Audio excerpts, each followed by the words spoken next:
Hello, and welcome to episode 8 of the Comic Art Review. I'm Adam Rapp, and I'm joined with Sandy Plunkett. And today we're going to be reviewing the young and upcoming star, Robson Rocha. The piece we're going to be reviewing today first appeared in Earth 2 Annual, which you can see here. The sketch page we're reviewing was page 19, which you can see here, where Batman is struggling with some villain. The final artwork showed up like this. Now, were you quick enough to notice any difference from this page and the sketch page? Well, if you were, you'll see these differences from the original on the left to the final print on the right. Now, why are they different? Well, simply the editor said he didn't like what he saw and wanted the artist Robson to make some changes, which he did, and you can see in this side-by-side comparison. So who is Robson Rocha? Well, he was born in Brazil and he's been a comic book creator since 2010 when he started working for DC Comics. He became a breakout star on the Rebirth titles, and he's worked for DC on several fan favorites, but now he's been fully committed to the Green Lanterns. As a penciler, inker, and cover artist, Rocha has worked on Lobo, Sinestro, Birds of Prey, Superboy, Batman, Superman, and a lot of the images and titles on comics that you've seen in this sequence of pictures. Now, he's been quoted as saying that, quote, "I've been a fan of comic books since I was a child. To have the opportunity to work with DC characters I admire and love so much is a dream come true. These heroes have helped me believe in a better and much more fantastic world. I hope that my contributions to these characters will help inspire others." Personally, I think his passion shows through in his art. He's viewed as one of the most versatile artists in the industry, and his fame continues to grow. Now, Sandy, it's off to you. Hi guys, this is Sandy. What I'm going to be discussing today is what I call post-production. A lot of changes go into comic book pages after the artist has initially drawn them, and there's all sorts of reasons why that happens. In certain cases, it's because of the storytelling, and I believe it's the storytelling here that had the editor decide why the artist should make changes. If you look very carefully at these drawings, you can tell the one on the left has Batman with his hands exposed, and the small panel where the hand is very clear has him dropping batarangs.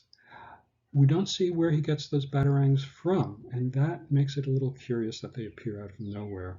On the revised version, we have Batman back towards us, and here we can assume that he is drawing those batarangs from beneath his utility belt, or from his utility belt, and therefore they didn't come out of nowhere. A good storytelling decision was made there.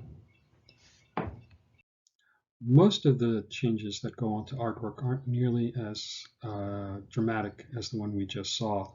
Most of them are changes that only affect very small portions of the page and often are about consistency.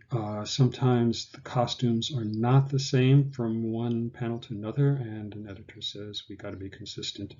On this early Fantastic Four page, it's very hard to tell what the changes are until you look closely. And if you do, you'll notice that the real change is into Sue's hairstyle. She went through a lot of different hairstyles in those early books, and I think Kirby had trouble keeping track of what issue had her in what hairstyle. Most all corrections now are done digitally, and that saves the artist and editor a lot of headaches. Back in the old days, when I started in comic books, corrections were done in a bullpen, and there's much romanticizing done about the Marvel bullpen where it was done, but they used cut and paste tools to do that work. I couldn't find one photo that really encapsulated what the bullpen looked like back in the 60s and 70s, but this is as close as I could get.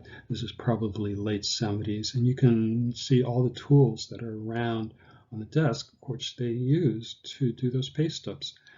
It's pretty much like arts and crafts stuff. You use rubber cement, you use razor blades, straight edges. It was really hands-on type of stuff. But not all the changes that go onto a comic book page, post-production as I'm calling it, are necessarily done by the editor. Sometimes an artist is not satisfied with the original attempt he or she made at the artwork. I'm looking right now at a splash page from a very famous Frazetta story, Untamed Love. It appeared in a title I think was called Personal Love. And Frazetta is such a talent that you think he never makes mistakes, but indeed he did a correction or a redo of one of his panels on this job, which is something of a classic. Take a look at the upper left-hand panel of this page. A very atmospheric, long-distance shot. But that is not how it was originally done. For sake of clarity, I'm going to use a close-up in black and white of that panel. And on the right, you'll see what the original panel looked like. It's very interesting to compare these two panels because in storytelling, they're very similar. You get the same type of information, but the one on the right is kind of loose, and I don't think Frazetta was happy with the quality of the drawing or the inking. If you look at the one on the left, where he used craft tint paper, you can see he gets a great sense of atmosphere, what he was probably going for, and a great sense of lighting, but with a much more controlled and much more tight approach to the drawing. Now we could go on and on about all the changes that the editors and the artist make, but we have time constrictions. So for this week, that is it. Sandy and Adam bidding you goodbye.